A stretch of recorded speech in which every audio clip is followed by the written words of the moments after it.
नमस्ते दर्शक मित्रों, सीक्रेट ऑफ अल्टीमेट लिविंग में मैं आपका बहुत बहुत स्वागत करती हूँ। पिछले एपिसोड में हमने देखा कि किस तरह से बहुत ज़्यादा जल्दबाजी होती है या सुस्त होते हैं, तो दोनों भी हमारे लिए किस तरह से नुकसानकारक हो सकता है, तो हमें बैलेंस बनाकर रखना है।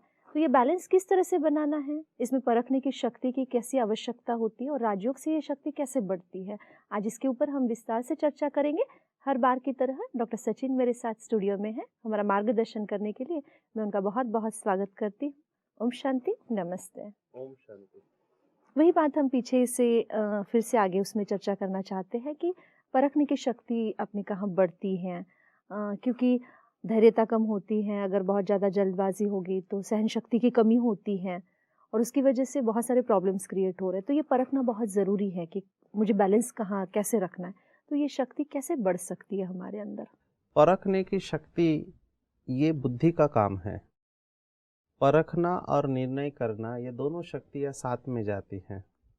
किसी भी बात को हम पहले परखते और फिर निर्णय करते, पर ये इतना फ्लैश ऑफ सेकंड में होता है कि जैसे हमने एंट देखा पिछले एपिसोड में, ऑटोमेटिक नेगेटिव थॉट, वैसे हमारा परखना भी ऑटोमेटिक हो जाता है।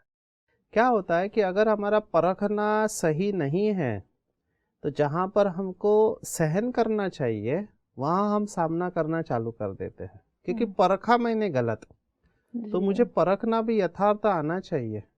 और इसके लिए बुद्धि एकदम क्लियर चाहिए, क्रिस्टल क्लियर। अगर बुद्धि में बहुत व्यर्थ है, बहुत संकल्प चल रहे, बहुत विचार चल रहे या प्रेशर है, तो मेरे को विजन मेरा क्लियर नहीं रहेगा। जैसे किसी कोहरा में या किसी धूल आ जाती है चश्मे के ऊपर तो आप स्पष्ट देख नहीं पाते हैं, ऐसे ही हमारे मन के अंदर या आत्मा के अंदर जो हमारे आदतें होती है, जो विकार होता है, उसकी वजह से बादल आ जाते हैं, तो मैं देख नहीं पाता हूँ। जब मैं अच्छी तरह से देख नहीं पाता हूँ तो मेरा निर्णय गलत हो सकता है। तो होता क्या है कि कई जगह पर मेरे को सहन करना आवश्यक होता है, पर वहाँ अगर मैं सामना करना चालू करूँ तो rather than solving the situation I am creating more problems. माना परिस्थिति को सुलझाने के बजाय मैं उसको उलझाने लगता हूँ, और जहाँ पर मुझे सामना करना चाहिए और वहाँ मैं सहन करूँ तो भी ठीक नहीं है। इसलिए परखने की शक्ति बहुत अच्छी तरह से हमको डेवलप करनी है, और इसके लिए जितना योग की ज़रूरत है, जितना क्लैरिटी चाहिए अंदर से, महावाक्य जो परमात्मा के है वो हमको क्लैरिटी देते हैं। देखो, क्लैरिटी दो प्रकार से आती है, एक है ज्ञान के आधार पर क्लैरिटी आती है, एक होता है योग और हमारी समझ के आधार पर, अनुभव के आधार पर भी स्पष्टता आने लगती है कि मुझे कौन से परिस्थिति में क्या करना है।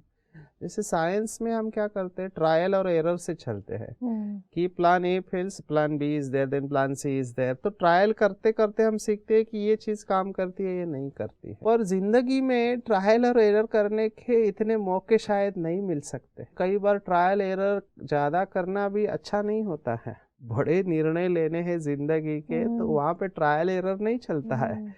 जैसे शादी एक बार होती है वहाँ ट्रायल एरर नहीं चलता है। जिंदगी का बड़ा डिसीजन आप एक बार लेते हैं, तो वहाँ पे अनुभव काम में आता है, या बड़ों का अनुभव हम सुन सकते हैं, परख सकते हैं। तो ये हमको परखने की शक्ति हर समय काम में आती है। इसलिए हमको ज्ञान और योग के आधार पर इसको डेवलप करना चाहिए। And it's a life long learning, माना ये लाइफ लॉन्ग प्रोसेस है। आप ये नहीं कह सकते कि मैं 3 महीना हो गया, 6 महीना हो गया, नो।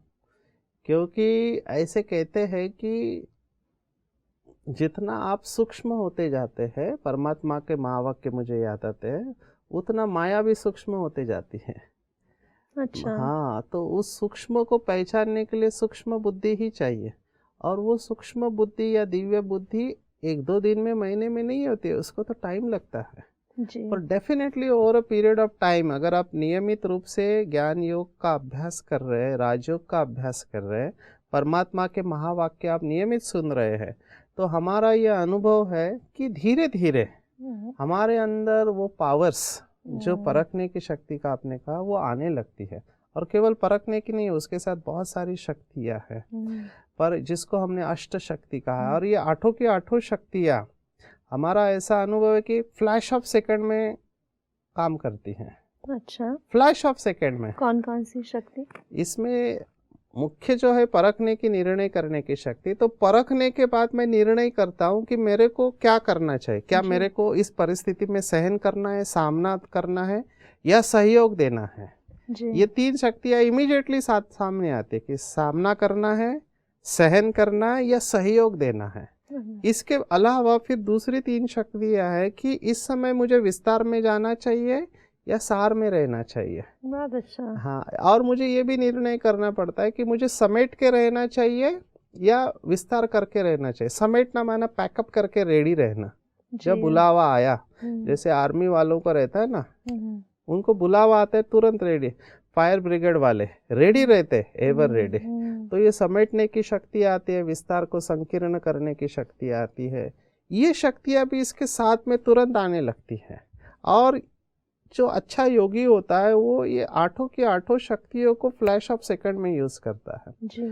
और अच्छे योगी के सामने जब आप मिलेंगे ना, कोई भी डिफिकल्ट परिस्थिति उसके सामने आए, उसको टाइम नहीं लगेगा, वो सेकंड में ऐसे लगेगा कि वो डिसीजन लेगा, जो मेरे लिए कठिन है पर अच्छे योगी के लिए बहुत इजी है। अच्छा, मतलब ये शक्ति अगर डेवलप होती है तो हमारे लिए बहुत फ्लैश ऑफ सेकंड में हम इन शक्तियों को यूज़ कर करना सकते सीख ये लेते उसका हैं। सिम्टम्स हम कहेंगे उसको। कई लोग हैं, हम इंक्लूडिंग मी, बहुत सारे ये समझते हैं कि मैं जो सोच रहा हूँ वो राइट है। आध्यात्मिकता में, इवन लौकिक में भी बताया जाता है कि ईगो इज़ वेरी सटल। माना जो अभिमान होता है बहुत सूक्ष्म चीज़ है। जैसे मेरे अंदर अभिमान है तो मुझे नहीं पता चलेगा, पर आपको पता चलेगा कि इस व्यक्ति के अंदर अभिमान है। तो उसका पैरामीटर है, उसका एक सिम्टम है जिससे हम चेक कर सकते हैं कि हमसे गलती हो रही है। जिस व्यक्ति के अंदर ईगो होता है वो हमेशा अपनी बात को सिद्ध करने की कोशिश करेगा। तो यहाँ पे मुझे परमात्मा के और महावाक्य याद आते हैं जो हमको शिव बाबा ने सुनाए थे कि बच्चे, सत्यता के साथ सभ्यता होना बहुत ज़रूरी है। कई बार क्या होता है कि अगर आप सत्य है तो अंग्रेजी में ऐसे कहते हैं कि if you are right, no need to get angry. Okay. If you are right, no need to get angry. And if you are wrong, you don't have any right to get angry. Very nice. तो दोनों situation में आपको शांति रहना है। जो लोग कहते हैं कि मैं सत्य हूँ लेकिन लोग मुझे नहीं समझते हैं, या मैं राइट हूँ, मैं सिद्ध करके बताऊंगा, तो समझो कुछ तो गड़बड़ है, क्योंकि ये बहुत सूक्ष्म है। कई लोग, परमात्मा के महावाक्य जो मुझे याद आते हैं, शिव बाबा ने कहा था कि अगर कोई हीरा है, वो मिट्टी में भी पड़ा है तो भी वो अपनी चमक जरूर दिखाएगा। लेकिन अगर कोई हीरा नहीं है फिर भी अपने को हीरा समझता है तो दैट इज एन ईगो। तो मैं ही राइट हूँ, ये एक सूक्ष्म अभिमान हो सकता है। और सत्य बात यह है कि अगर आप सच है तो आप सिद्ध करने मत जाओ, क्योंकि जितना आप अपने को सिद्ध करने की कोशिश कर रहे हैं तो समझने का कुछ गड़बड़ है। अनलेस आस्क, जब तक आपको पूछा नहीं जाए तो आप अपने को स्पष्टीकरण मत दो। क्योंकि होता क्या है, जो व्यक्ति गलत होता है ना, वो अपने को सिद्ध करने की बहुत कोशिश करता है क्योंकि वो गलत है। सत्य व्यक्ति कभी भी सिद्ध करने में अपनी एनर्जी नहीं लगाएगा, क्योंकि उसको पता है कि वो सत्य है, तो ही विल बी रिलैक्स। तो अगर आप सही है जैसे आपने कहा, तो उसके 2 पैरामीटर है। एक, आपके अंदर कोई डाउट नहीं होगा, कोई ख्यास नहीं होगा, और आप खुश रहेंगे। अगर इसके बावजूद भी कुछ है तो समझने का आप 100% से कुछ तो मिलावट है। मतलब अंदर से हमको डिस्टर्बेंस नहीं रहेगा। डिस्टर्बेंस नहीं होना चाहिए। अगर आप राइट है तो आप शांत रहेंगे,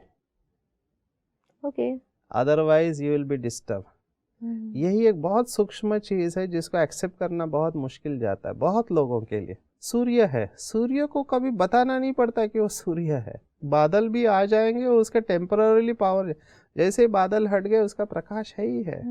थोड़ी देर के लिए ये सब चीजें होती हैं, पर वो ईगो को हम कैसे पहचाने, क्योंकि ऑल द टाइम ये मेरे साथ जैसे वो चिपका है पूरी तरह से, तो मैं कैसे समझूं? क्योंकि एक हम शुद्ध अहंकार भी कहते हैं, हमारा सेल्फ एस्टीम भी कहते हैं, कई बार ये मिक्सअप हो जाता है। ये यू आर एब्सोल्युटली करेक्ट। आध्यात्मिकता में ये आखिरी पेपर है, शुरुआत का first chapter and last chapter यही है। भगवत गीता में ऐसे कहते हैं कि पहला चैप्टर विधि है, और जी 18वां अध्याय सिद्धि है। पहला चैप्टर की मैं कौन और 18वां अध्याय नष्ट मोहा, मेरे सब संदेह नष्ट हो चुके हैं जी। और जो आप कहेंगे परमात्मा में करने को तैयार हो। तो ये पहला चैप्टर जो मैं का है कि हु एम आई, इसमें ही पूरा जिंदगी चला जाता है। और जो आपने सवाल पूछा है बिल्कुल प्रैक्टिकल है कि जितने भी इस समय समस्याएं हैं, जितने भी प्रॉब्लम्स है, फिर वो रिलेशनशिप्स के हो, उसका एक ही कारण है, वो है अहम अहम भाव जिसको कहते हैं। तो मुझे अभी यहाँ पर भी शिव बाबा के माँ वाक्य याद आ रहे हैं। उन्होंने कहा था कि अहम और वहम को छोड़कर रहम भाव को धारण करो। अभी अहम को छोड़ने का एक ही तरीका वो माना रहम भाव। जब तक रहम भाव नहीं आएगा तब तक अहम नहीं जा सकता, और अगर रहम भाव नहीं है तो समझने का अहम है। इट्स लाइक अंधेरा है मतलब प्रकाश नहीं है। ओके। और ईगो या अहंकार एक अंधेरा है। जैसे अंधेरे में कोई व्यक्ति ठीक तरह से देख नहीं पाता है, उसको चोट लगती है, गिर जाता है, दुखी होता है, वैसे अहम वाला व्यक्ति भले बाहर से दिखाएगा कि वो खुश है पर अंदर से वो दुखी रहता है। और उसका सेल्फ चेकिंग का पॉइंट अगर आप पूछ रहे हैं तो हम अंग्रेजी में एक वाक्य कहते हैं, if it hurts it's ego. Okay. If it hurts it's ego, क्योंकि हाँ। सेल्फ रेस्पेक्ट वाले को कभी डिस्टरबेंस नहीं होगा। मैंने सेल्फ रेस्पेक्ट वाले का अपमान किया तो वो कभी हर्ट फील नहीं करेगा, उसको रहम भाव आएगा। मैं उसके लिए एग्जांपल देता हूँ जो हमको ने दादियों से सुना। हमारी दादी गुलजार है जो बहुत बड़ी योगी है, साकार माध्यम है परमात्मा के लिए, बहुत सालों से तपस्या कर रही है एंड जॉइंट एडमिनिस्ट्रेटिव हेड है ब्रह्मा कुमारी के। तो उनके साथ का अनुभव सुना कि उनके साथ एक ब्रह्मा कुमारी बहन थी और एक बहन जो डिस्टर्ब थी वो उनसे आके कुछ कह के गई, पर उनका कहने का जो तरीका था वो बिल्कुल गुस्से में थे और बहुत सारे शब्द उन्होंने, दादी जो कि चीफ है उनके लिए इस तरह से कोई बात नहीं करते, पर उस बहन ने इतना कुछ कहा पर दादी ने कोई रिएक्शन नहीं दिया। पर दादी के साथ जो उनकी ब्राह्मणी थी जो दादी को संभालने वाली है, उससे सहन नहीं हो रहा था। वो चले जाने के बाद दादी को उसने पूछा कि दादी तुम चुप कैसे रही, देखा उसने क्या क्या कहा तुमको। तो दादी ने एक ही शब्द कहा, हाँ डिस्टर्ब लग रही थी बेचारी। रहम के बाहर हाँ, ज्यादा दादी को बिल्कुल डिस्टरबेंस नहीं हुआ, उल्टा दादी के अंदर से क्या आया, बेचारी डिस्टर्ब लग रही थी। ये गुलजार दादी का प्रैक्टिकल ईगोलेस स्टेज की अवस्था है। नहीं तो आप कल्पना करो उसी जगह पे दूसरा कोई चीफ है और उसका सबऑर्डिनेट आता है उसके हाथ के नीचे काम करने वाला, आके दूसरों के सामने उसका इंसल्ट करके जाता है। अगर ईगो वाला व्यक्ति है बहुत ज्यादा तकलीफ होती हाँ, है। वो तो फायर करेगा, उसका कंप्लेंट करेगा, क्या क्या करेगा। पर वहां पे दादी का भाव क्या था, डिस्टर्ब लग रही थी बेचारे, डिमोटिवेट भी कर देते हाँ। हैं कितने बार। अहम रहेगा ना जिस व्यक्ति के अंदर, वो हमेशा सोचेगा जरूर इसने जानबूझ के ऐसा कहा है। वो वहम भाव तुरंत आ जाता है, विश्वास नहीं रहता हाँ, बार और बार। वो बार बार वो सोचता रहेगा इसने जरूर ऐसा किया होगा, ये जानबूझ के मुझे परेशान करता है। देखो अभी दो लोग भी बात कर रहे हैं ना आपस में, जो अहम भाव वाला व्यक्ति क्या होगा, बोलेगा देखो मेरे बारे में ही बात कर रहे हैं, मुझे पता है। माना जो चीज नहीं है उसका भी वो निर्माण करेगा। बराबर। इसलिए ये जो तीन शब्द है अहम वहम और रहम, इनका बहुत सटल कनेक्शन है। और आध्यात्मिकता की आखिरी सीढ़ी जो पार करना है वो है अहंकार को जीतना। माना जीतना माना वो भी बहुत बड़ा सटल ट्रैप हो सकता है। और ट्रैप कैसे है उसमें कि अगर कोई कहता है मैंने अहम को जीत लिया, आप उधर ही हार चुके हैं। जैसे कोई बहुत बड़ा गुरु था, उसका परिचय दे रहे थे कि लोग इसने इतने साधना किया, इतने शास्त्र पढ़े हैं। तो वो गुरु ने फिर पर से कहा लास्ट में कि मेरी नम्रता के बारे में भी लोगों को सुना हो। तो मतलब वो थॉट भी नहीं आना चाहिए। हाँ, तो आप समझ रहे हैं बहुत सूक्ष्म चीज है। अहम को जीतना ये लास्ट पौड़ी है।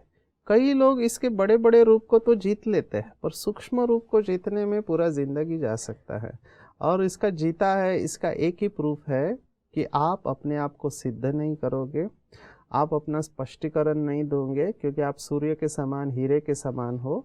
और दूसरा, आपके अंदर से हमेशा रहम भाव रहेगा। और रहम दूसरों के ऊपर बाद में आता है, पहले खुद के ऊपर आता है कि देखो मैं कैसी आत्मा थी, मैं पहले जन्म में संपूर्ण पवित्र थी, मेरे अंदर इतने दिव्य गुण थे, अभी मेरी क्या हालत हो गई, कितना अहंकार है जिसकी वजह से मैं स्वयं भी दुखी हूँ, दूसरों को भी मैं दुखी करता हूँ, ये अपने ऊपर पहला रहम आएगा। और जब अपने ऊपर रहम आता है तब हम अपने आप को एक्सेप्ट करके बदलने का सोचते हैं, और तभी हम दूसरों के सामने रोल मॉडल बन सकते हैं। और ये एक व्यक्ति का नहीं, जितने भी संत होके गए उनकी ये अवस्था रह चुकी है। मुझे यहाँ पे कबीर का दोहा याद आता है कि बुरा देखन मैं चला। हमने कितनी बार इसको सुना होगा, बुरा न मिलिया कोई, जिन खोजा अपना, मुझसे बुरा न कोई। माना कबीर जैसा योगी व्यक्ति ये कहता है कि मैं बुरा देखने को गया, मुझे कोई मिला नहीं, लेकिन जब अपने आप को देखा तो पता चला, अरे मेरे अंदर ही इतना है, मैं दूसरों को कहाँ दोष दूं। तो जो व्यक्ति खुद के अंदर के अवगुणों को देख के उसको स्वीकार करके उसको परिवर्तन करता है, खुद के ऊपर रहम उसको आता है, तभी उसके अंदर वो भाव जागृत होगा, क्योंकि खुद को क्षमा करने वाला ही दूसरे को क्षमा कर सकता है। बहुत सुंदर बात बताई आपने। ये बहुत ऊंची बातें हैं, बहुत मैं समझती हूँ यहाँ बैठकर आज मुझे लग रहा है कि बहुत ऊंची मंजिल है जो आपने कहा, ईगोलिस्टिक 100% उसको जीतना। ऐसे दुनिया में शायद बहुत कम लोग होंगे। क्या ये एक नॉर्मल गृहस्थी के लिए ये संभव है? पहला क्वेश्चन। दूसरा, मुझे अभी अभी बात करते समय याद आया, मेरी एक बहुत अच्छी फ्रेंड है, वो अभी अभी राजयोगा का उन्होंने भी प्रैक्टिस शुरू किया। मुझे कह रही थी कि हम ज़्यादा टेंस में हैं कि हमको बदलना है, हमको बदलना है, पूरे टाइम हम अपने आप को देखते रहते हैं कि मेरे में ये कमी है, ये कमी है, और कहीं ना कहीं हमारा नेचुरल थोड़ा सा जो लाइफस्टाइल चल रहा था वो हमारा चेंज हो चुका है। और कई लोग ऐसे हैं जिनको ये सब चीज़ों से कोई लेना देना नहीं और मस्ती से लाइफ जी रहे हैं। तो ऐसे लोगों के लिए आप क्या संदेश देंगे, क्योंकि ये ऊंची मंजिल है? यस, मंजिल ऊंची है, हम ये मानते हैं। यहाँ पे मुझे फिर से शिव बाबा के महावाक्य याद आते हैं, जो आपने कहा ना, टेंशन आता है। परमात्मा ने हमको यही कहा कि टेंशन के आगे आप ए लगा दो, तो अटेंशन। अभी होता क्या है, अटेंशन रखना अच्छी बात है, लेकिन कई लोगों को अटेंशन का भी टेंशन आ जाता है कि मेरे को अटेंशन रखना है, मेरे से कोई गलती ना हो, मेरा चार्ट अच्छा रहे, मेरे सारा सबको सुख मिले। तो हमेशा ये ध्यान में रखना चाहिए कि कोई भी नई चीज़ हम सीखने जाते हैं, जैसे कि आप साइकिल चलाना सीखते हो, तो शुरुआत में आप गिरेंगे। आप तैरना सीखना चाहते हैं तो 2-4 बार नाक में पानी जाएगा, बट दैट डजंट मीन कि आप बुरे व्यक्ति हैं। यहाँ पे राजयोग में सबसे अच्छी बात जो मुझे ये लगती है कि परमात्मा शिव बाबा ने हमको कहा कि बच्चे, तुम जो हो, जैसे हो, मेरे हो। ये बहुत बड़ी बात है कि भगवान हमको स्वीकार कर रहा है, तुम जो हो, जैसे हो, मेरे हो। पर तुम पहले जन्म में संपूर्ण पवित्र थे, सर्वगुण संपन्न थे, तुम देवता थे। मेरे पास ऐसे बहुत एग्जाम्पल है। हमारे एक भाई का मुझे याद आता है, 22 साल से वो शराब पीता था, सिगरेट पीता था, सब नशे करता था, यहाँ तक कि उसने कहा गटर में पड़ा रहता था। अपने बीवी को वो मारता था, बच्चों के लिए पेंसिल वगैरह कुछ नहीं देता था, ऐसी उसकी हालत थी। और जैसे ही उसको मेडिटेशन का कोर्स कराया, तो आश्चर्य की बात कि उसका 22 साल का नशा उसने 7 दिन के राजयोग के अभ्यास से छोड़ दिया, और कोई तकलीफ नहीं उसको। बहुत बड़ी बात है। तो हमको आश्चर्य लगा कि हमने सुना था इतना पुराना नशा होता है तो तकलीफ होने के चांस है, लेकिन इसको कुछ नहीं, ये बिल्कुल खुश।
तक पकड़ के बैठते।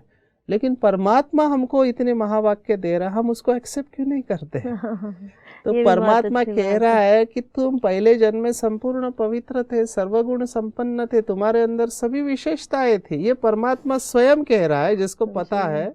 वो हम एक्सेप्ट करने के बजाय कोई व्यक्ति हमारी गलतियों को सुनाता है, उसको हम सालों साल तक पकड़ के रखते। ये तो समझदारी नहीं हुई ना। मतलब किसी भी चीज को होल्ड करना है तो फिर क्यों ना अच्छी अच्छी कोई बातों होल्ड को कोई। पकड़ के रखे, और यही एक तरीका है जिससे कि आप उससे बाहर आ सकते हैं। बहुत सुंदर, बहुत सुंदर। फिर से मेडिटेशन का टाइम हमारा होता जा रहा है। हर रोज की तरह अगर हम मेडिटेशन करते हैं तो हमें एक बहुत अच्छा उससे बेनिफिट मिल रहा है। संपूर्ण शरीर को हल्का छोड़ेंगे, सिर से लेके पाँव के अंगूठे तक संपूर्ण शरीर बिल्कुल हल्का छोड़ देंगे। महसूस करेंगे आपका दोनों हाथ, दोनों पैर, छाती, पेट, पीठ की मांसपेशियां, गर्दन और चेहरा बिल्कुल हल्का होते जा रहा है। शांत और रिलैक्स। ध्यान दो आंखों के बीच में लेके जाएंगे और देखेंगे कि आप एक दिव्य प्रकाश इस शरीर से बिल्कुल अलग है, शांत स्वरूप है। ये शरीर भारी है पर आप बिल्कुल हल्के हैं। ये शरीर विनाशी है पर आप संपूर्ण अविनाशी है। महसूस करेंगे कि परमात्मा जो हम सबका पिता है, वो हमें आशीर्वाद दे रहा है। उसका दिव्य प्रकाश आकाश से मेरी ओर आ रहा है और मेरे अंदर प्रवेश कर रहा है। उस शांति के सागर की संतान मैं बिल्कुल शांत स्वरूप हूँ। परमात्मा की सर्व शक्तियाँ मेरे अंदर प्रवेश कर रही है। मेरे जन्म जन्मांतर के दाग साफ होते जा रहे हैं। मैं बिल्कुल स्वच्छ और पवित्र बनते जा रही हूँ। मैंने महसूस किया कि मैं आत्मा अनेक जन्म ले चुकी हूँ। मेरा सबसे पहला जन्म संपूर्ण सुखी था। मैं सर्व गुणों से संपन्न थी, सर्व शक्तियों से संपन्न थी। ये सर्व गुण और शक्तियाँ मेरे अंदर आज भी विराजमान है। मैं बिल्कुल रिलैक्स और शांत।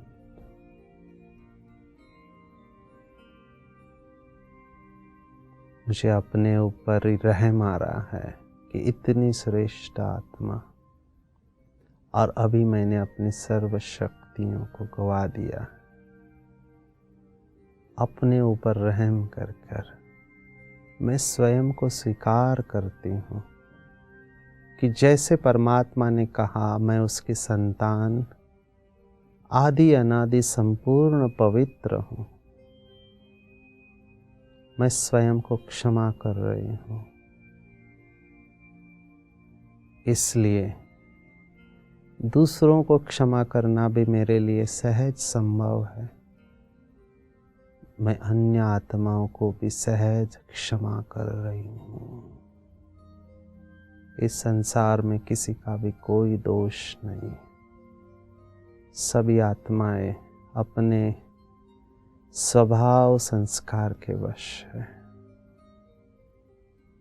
मेरा अहंकार, वहम का भाव टूटता जा रहा है और रहम का भाव इमर्ज हो रहा है। मैं मास्टर रहम का सागर हूँ, ईश्वरीय संतान हूँ। शांत और प्रसन्न हूँ। मुझे बहुत अच्छा लग रहा है। संपूर्ण दिवस भर इस रहम भाव में रहना मेरे लिए सहज संभव है।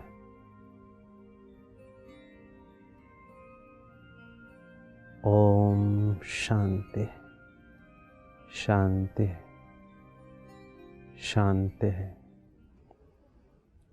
ओम शांति। आपका बहुत बहुत धन्यवाद आज की पूरी बातचीत के लिए। बहुत ही सुंदर बात जो आपने बताई अंत में कि क्यों ना हम ऐसी बातों को होल्ड करें जो बहुत ही पॉजिटिव हैं, क्योंकि कुछ ना कुछ होल्ड करने का ट्रेट हर इंसान के अंदर है। लेकिन हम नेगेटिव बात, हमारा जो इंसल्ट हुआ है, हमारा ईगो जब हर्ट होता है, वो बातों को हम लंबे समय तक होल्ड करते, लेकिन परमात्मा की बातों को हम होल्ड नहीं करते। तो अगर वो करते तो शायद हमारा जीवन इतना सुंदर हो जाए कि जिसकी हम कल्पना भी नहीं कर सकते। फिर से बहुत बहुत धन्यवाद। दोस्तों, आज की पूरी बातचीत में हमने बहुत ही एक इम्पॉर्टेंट बात ये देखी, जहाँ पर अहम है और वहम है, वहाँ पर रहम की भावना नहीं हो सकती।